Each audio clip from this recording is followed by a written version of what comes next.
A city's creative identity is shaped by its artists, craftspeople, and designers, who also have an important role to play. They continue our age-old urge to create and to make things by hand. And in an age of mass production, work made by hand may be more important than ever. My name is John Baker. My wife Julie and I own a design store and exhibition space in Toronto.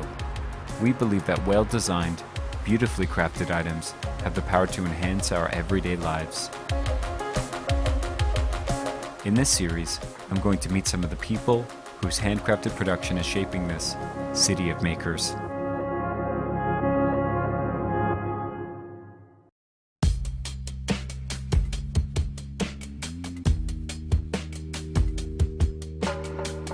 Alissa Ko is a ceramicist who works mainly in porcelain. Alissa had early success as part of the design collective Ko & Wado, whose aim was to produce elegant homeware in small batch production. Alissa now concentrates on her own commercial and sculptural work. I went to her studio to find out more. I know you have quite a range to what you do, but for people that don't know, could you describe a little bit about the pieces you make? I've done some sculptural installation work for hotels. I guess my favorite one is here in Toronto at the Four Seasons. It is a hanging sculptural piece. It's dandelion seed fluffs. They're hanging above the reception desk. They're 4 feet in diameter. It has porcelain and wooden components that were then assembled on site. So you've done some collaborations in the past. Yes. Can you show us some examples? This is a collaboration with you. This is the Sikaburuka coffee pot. It's a very specific vision by Luca Nicaro.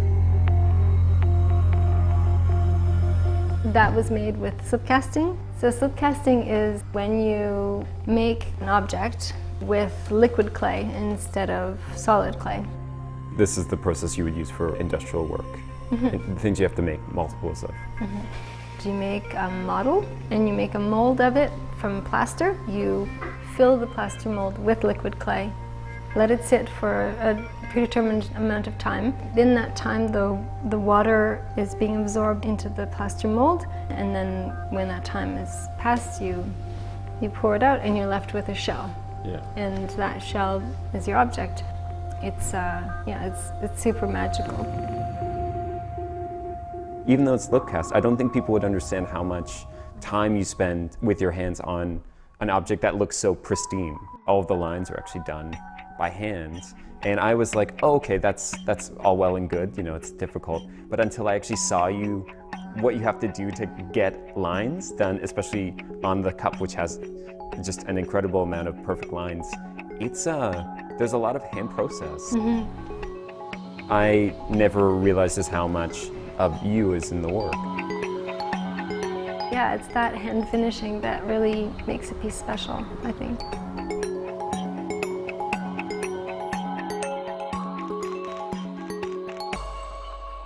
Maybe you can tell us a little bit about what you're working on right now. Oh, I'm working on some sculptures for a commission for a hotel in Asia. These are based roughly on the essence of wood and the fluid form of a growing plant. So these are 2 pieces out of 6. Forests and nature, these are kind of recurring themes. Mm-hmm. I don't want to try to recreate nature, but I am deeply inspired by it. So the best thing that I could do is somehow, if I could manage to capture the essence of a natural object, I would feel happy, you know? Yeah. For me, it's kind of like, it's this material in between wood and stone and bone. It's like all these kind of natural elements, mm-hmm. but it's because of the material, the unglazed porcelain, that kind of makes me think of something like coral. What I love about it is I've been thinking a lot about this idea of working intuitively, and I think it's the first time that I've ever made anything without a drawing first. Wow. The porcelain guides you. And after these 6 are done, where do you want to go from here? Is there something in your mind that you've been kind of... Yes, well, I've been thinking about vessels a lot lately, and it's something that I just feel is like this deeply human thing. Vessels have been a part of human life for basically as long as humans have been around. So this is a vase. It's made by rolling coils of porcelain and That's like the oldest pot making technique. Exactly. Joining them and joining them and joining them and building up the form, and then carving to give it its surface texture. And what it's inspired by is Carl Blossfeldt, who did an incredible collection of botanical photography, focusing on the sculptural elements of forms in nature. And so this is a seed pod form, but translated with all of the other things that I have in my mind. Really intuitive and really fulfilling. Yeah, incredible. How would you describe the scene here for craftspeople? It's a beautiful community of super amazing people. I'm really excited to be part of it. But I think that it's hard because that appreciation from the public is still pretty limited. Yeah. And the craftspeople that I know who are doing really well do larger scale commissions.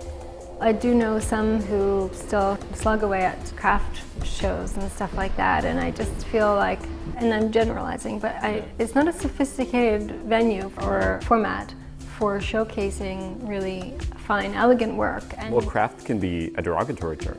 I think it is. I think it is in Canada. And I remember early on, I didn't really want to be associated with craft because I felt like I've always been really confused about what that means. I mean, I think we're trying to take it back.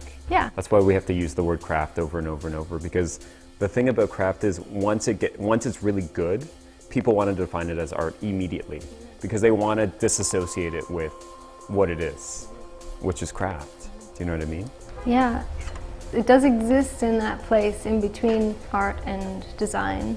I think it's the best part of both of those worlds. It's kind of the most intimate. Yeah, and it's often one person making an object that then goes to one person. There's passion and principle and the joy of making. It's what it's all about. It's why everyone keeps doing it, even though we're not millionaires, you know? No. But it's the joy of making and using. Yeah. Yeah. Well put. I think it's a good note to end on. Thanks so much for your time. Oh, my pleasure. Thank you.